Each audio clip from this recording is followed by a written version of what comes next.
Welcome to episode 2 of the Unmistakable Woman show. I'm your host, Elisa Canali, and this is the podcast for the female founders, the business owner who is looking to explode their business, their impact, her income, and her visibility in a way that is authentically, unmistakably you. I've scaled my business from zero in 2018 to millions of dollars in revenue, and I help clients generate more than 20 millions in lifetime sales. So I know one thing or two about online business, but also I have a background in corporate, working for the biggest fashion brand in the world, and being both in the human resources and marketing department. So let's dive into our episode 2. If you have listened to yesterday episode or the first episode, I talked about brand and what makes a brand unmistakable and why it's important to have a personal brand, especially in 2026. And I want to go deeper on it because it's a subject that I'm really passionate about, as you can see, and it's also a subject that not a lot of people understand online and not a lot of people talk about in the right way, because people always obsess more over content, messaging, sales, offers, which those things matter. But as I said in the previous episode, they come after. We have been taught online to build things backwards. And what do I mean by that? I mean that we are taught to first create an offer, or first think about your ideal client, your avatar, which I completely disagree with this thing of the avatar. Or we are taught how to market, how to message, create our messaging. But all of it, or maybe some of you have been told to create a website or to curate your Instagram grid. All of those things come after. All of those things are secondary. If you don't do the work to actually build a brand. Because when you have a brand, you have an asset. When you have an asset, you can monetize that asset.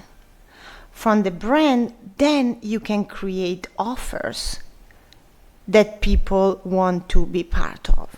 From that asset, then you can create collaboration.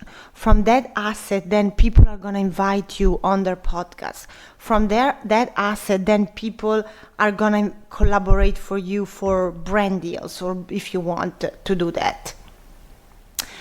I was chatting with a friend the other day, and she has a very strong personal brand, and she just got offered her first brand deal.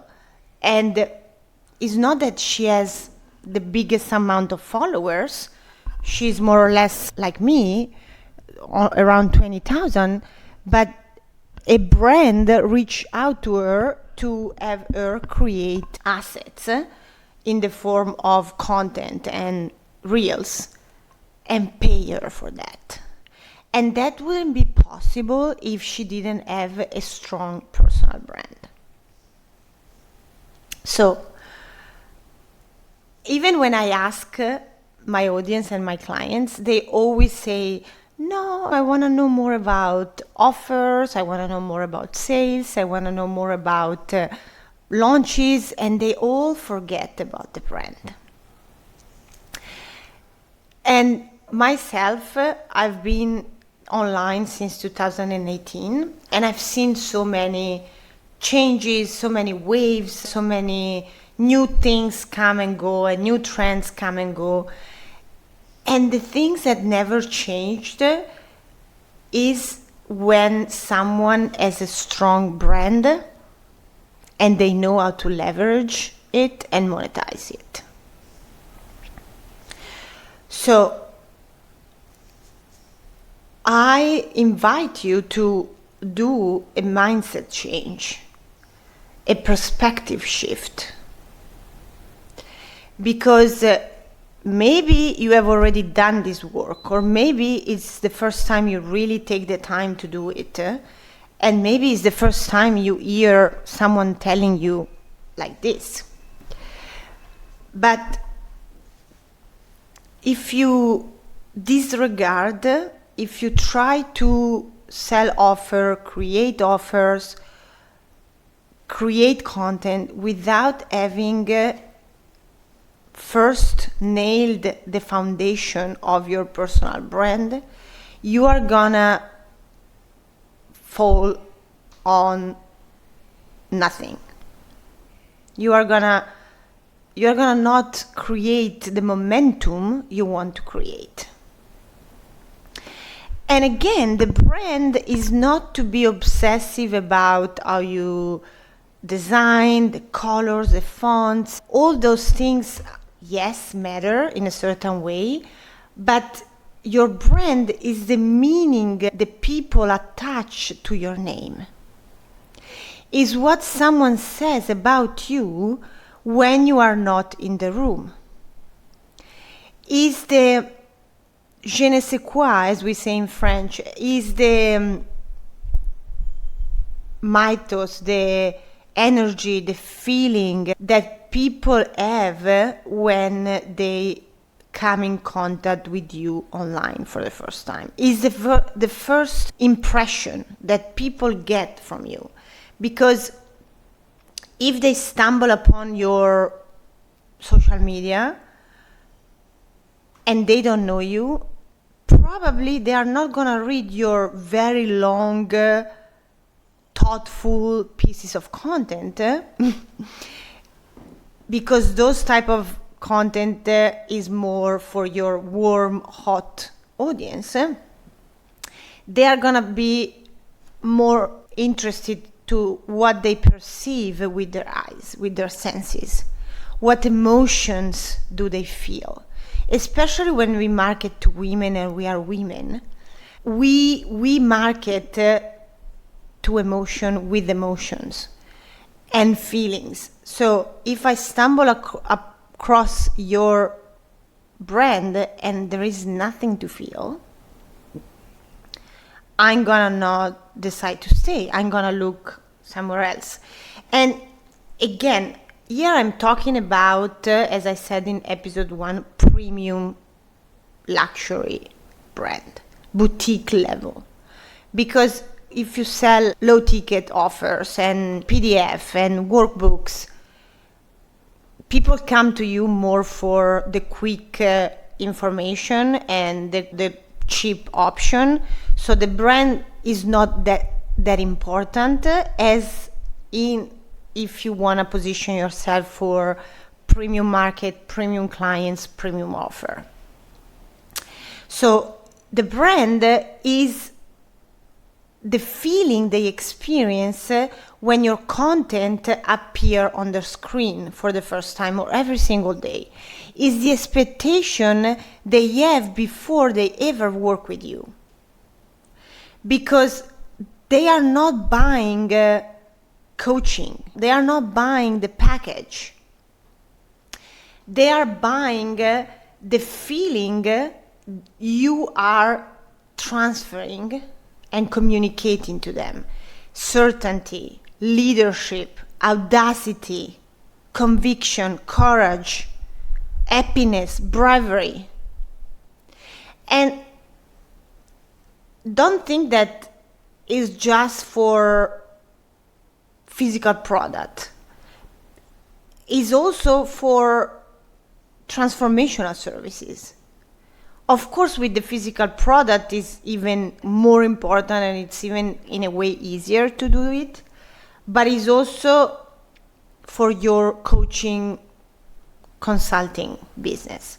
That's why two coaches can teach you exact same thing, and one can charge 10 times more. Not because she's 10 times better, but because she has built 10 times more trust, more appeal. There are millions of experts. The bar to enter in the online world is never been lower. With AI and social media basically being a free marketplace. There are very few that are category 1 and that stand the test of time.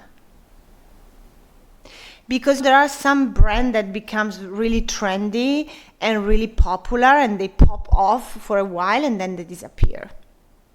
And I've seen this happening with multiple coaches I was working with, or I knew that they were this sensationality for a while, but then they never established that trust with their follower, with their audience, that culture, and so they fed away, they went away. I can speak because I've been here 8 years, before COVID, before any AI.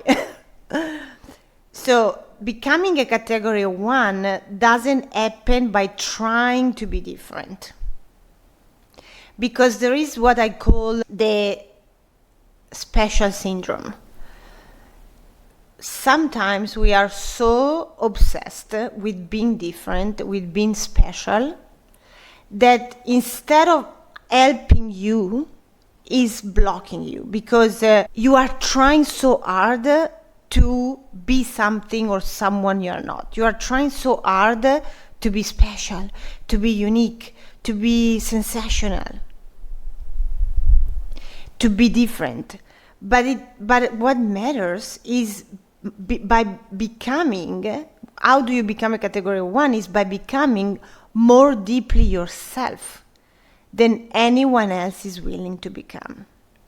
Let me say this again. It happens by becoming more deeply yourself than anyone else is willing to become. That's a paradox. The women who become unmistakable and unforgettable online, they are not trying to be. They are not performing. They are expressing themselves. They are being fully themselves. They are not copying what works for other people or following trends. They are articulating what they only can see. They are dialed in on their essence, on their magic, on their weirdness, on what makes them. Because right now people are looking desperately for someone who is able to show them something different. There is so much sameness, especially with AI, and like everyone creating their content with clothes and all looks the same, that people are so bored about it that they are searching for something different.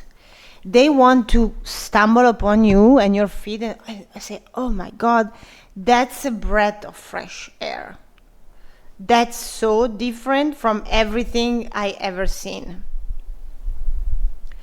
They are looking for someone who helps them make sense of what they have been unable to put into words, and you are the one helping them. That's what creates devotion. Not content, not the algorithm, not consistency alone, but it's that clarity, that conviction, that audacity, that unique perspective. That's why I believe that your business can never become more unmistakable than the woman behind it.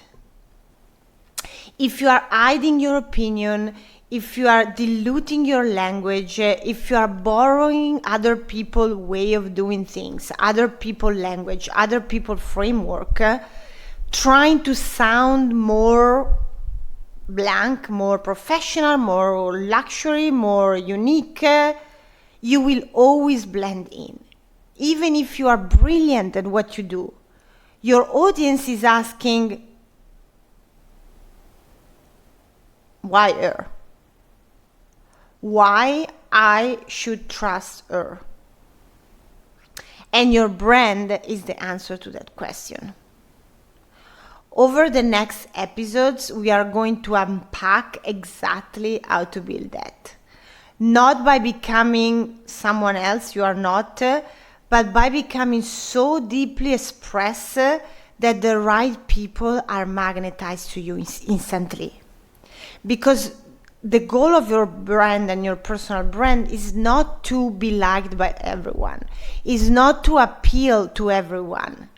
The goal is to become unforgettable for your people, for the right people, for the people you were always meant to lead. Welcome again to the Unmistakable Woman Show, and I see you on the next episode.